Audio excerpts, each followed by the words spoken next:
श्री कृष्ण को लड्डू गोपाल रूप में जिस जिस इंसान ने अपने घर में रखा है सेवा देने के लिए, वो इंसान आज चाहे थोड़ी बहुत समस्या में ज़रूर होगा, मगर उसका समाधान भगवान खुद देते हैं और खुशियाँ भी लाते हैं। कहते हैं एक बार विष्णु भगवान ने मनुष्य को अपने पास बुलाया और उसे सब कुछ दे दिया, मगर अपने पैरों के नीचे कुछ दबा लिया। और ये होता लक्ष्मी माँ ने देख लिया। लक्ष्मी माँ ने मनुष्य के जाने के बाद पूछा, प्रभु आपने मनुष्य को सब कुछ तो दे दिया, फिर अपने पैरों के नीचे क्या रखा है? भगवान मुस्कुराए और भगवान ने कहा, लक्ष्मी मेरे पैरों के नीचे शांति है।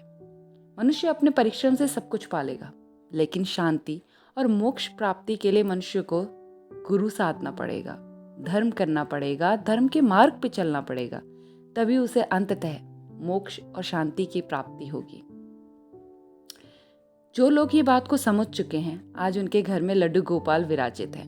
और लड्डू गोपाल ऐसी ऐसी अटकेलियां करते हैं जिन्हें अगर कोई भक्त सुने तो शायद मान ले, लेकिन आम इंसान के समझ के परे।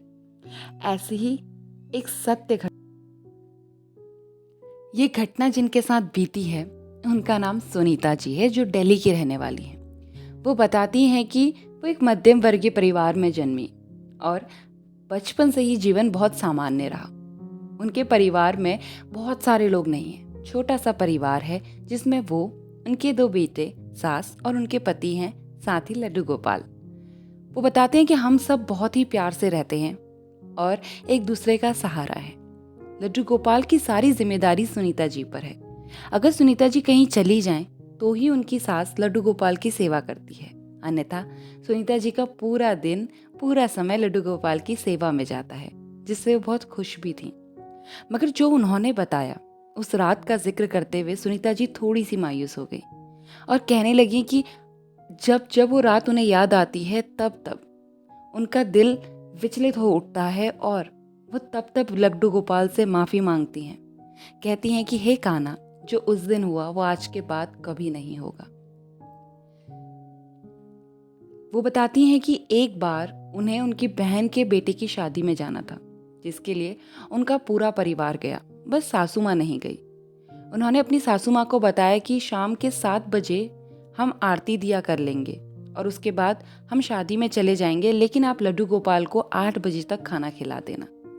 सुलाने की बात पे उन्होंने कहा 8 बजे खाना खिलाने के बाद वो अक्सर 9 बजे तक लड्डू गोपाल को सुला दिया करते हैं और वो 9 बजे तक आ ही जाएंगी या ज़्यादा से ज़्यादा 10 बजे तक, तो वो लड्डू गोपाल को सुला देंगी। सासू माँ से कहा बस वो खाना खिला दें। सासू माँ ने सायंकाल आरती के बाद जब वो चले गए, करीबन 1 घंटे बाद लड्डू गोपाल को खाना खिला दिया और उसके बाद अंदर चली गई। मन ही मन सुनीता जी विचलित हो रही थी, ये सोच सोचकर कि लड्डू गोपाल अभी क्या कर रहे होंगे, क्योंकि रात के 10 बज चुके थे और उन्होंने तो 9 बजे तक लड्डू गोपाल को सुलाने का प्लान किया हुआ था। उनको समारोह में और देर हो गई, 11 बज गए, 12 बज गए। अब उनसे कुछ भी सहन नहीं हो रहा था। वो यही सोच सोच के परेशान थी कि लड्डू गोपाल क्या कर रहे होंगे, किस परिस्थिति में होंगे, क्योंकि सास को सुलाने को नहीं कहा था, तो लड्डू गोपाल कैसे होंगे? एक छोटा सा बालक इतनी देर तक कैसे उठा हुआ होगा? उन्होंने जो तो सारी रस्में कंप्लीट करी और उसके बाद अपने बच्चों को बुलाया, लेकिन बच्चे तो बच्चे, एक बार नानी के घर चले गए तो कहाँ वापस आते हैं, और दोस्त मिल जाएं तो फिर क्या ही कहना। वो अपने बच्चों को बुलाती रही, लेकिन 12 से 1 बज गया। जैसे तैसे उन्होंने, जब उनसे नहीं रहा गया तो उन्होंने सबको इकट्ठा किया और घर ले गई। घर गई तो फटाफट से कपड़े बदले और फटाफट से लड्डू गोपाल के पास गई। देखा तो वो चैन से सो रहे हैं, उनकी सांस में जैसे सांस आई। उन्होंने अपनी सासू माँ को उठाया, धन्यवाद किया कि आपने लड्डू गोपाल को समय से सुला दिया। उस समय जो उनकी सास ने बताया, वो सुनकर हमारे भी रोंगटे खड़े हो गए थे। उनकी सास ने बताया कि मैं लड्डू गोपाल को सुलाने ही जा रही थी तो मुझे तुम्हारी बात याद है कि तुमने कहा था लड्डू गोपाल को तुम सुलाओगी, इसीलिए मैं अंदर जाकर लेट गई। लेकिन करीबन 11:45 बजे मुझे एक सपना आया। उस सपने में लड्डू गोपाल तो नहीं थे, मगर एक छोटा सा बालक था जो मेरे आगे बैठ के आंखें मसल रहा था, रो रहा था। उनकी सास आगे बताती है कि मैंने उससे पूछा आप क्यों रो रहे हैं, तो वो कुछ बोला नहीं, बस रोता रहा। मैंने फिर उससे पूछा, लल्ला आप क्यों रो रहे हैं? तो वो भागकर मंदिर में चला गया। उनकी सास कहने लगी, ये सपना जैसे ही इतना हुआ मेरी आंख खुली और मैं सीधा बैठ गई। घर में कोई भी नहीं था। जैसा कि उन्हें सपने में था कि वो मंदिर की तरफ गया बालक, तो वो भागकर मंदिर की तरफ गई और उन्होंने देखा वहाँ लड्डू गोपाल बैठे हुए हैं। रात के 12:15 हो गए हैं और जैसा कि सुनीता जी ने कहा था, बहुत ज़्यादा देर हो चुकी है। उनके कहे अनुसार वो घर नहीं आई हैं।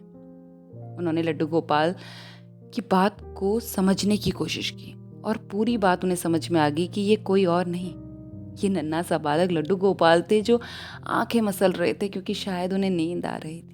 उन्होंने लड्डू गोपाल से क्षमा मांगी। उनकी सासू माँ ने उन्हें प्यार से सुला दिया। जब ये इंसिडेंट सुनीता जी ने सुना तो वो हक्की बक्की रह गई और उन्होंने लड्डू गोपाल से माफ़ी मांगी। लड्डू गोपाल से कहा, प्रभु वैसे तो हम आपको कहीं छोड़ के नहीं जाते, मगर ये कुछ ही घंटे में हमसे कितना बड़ा पाप हो गया, कर दीजिए। अब से हम ध्यान रखेंगे आपका। ये छोटी सी सत्य घटना थी सुनीता जी की, जिससे जो लोग लड्डू गोपाल पे पूर्णतः विश्वास करते हैं वो तो कनेक्ट कर पाए होंगे, और जो लोग नहीं करते हैं, विश्वास मानिए, विश्वास करना शुरू कीजिए, क्योंकि यही एक अलौकिक शक्ति है जो हमें कलयुग में सतयुग का अभाव कराती है। तो अगर छोटी सी कहानी पसंद आई तो लाइक कमेंट पे क्लिक कीजिए, चैनल को सब्सक्राइब कीजिए ऐसी ही सत्य घटनाओं के लिए, और कमेंट पे लिखते हुए जाइएगा, श्री कृष्णा, राधे राधे।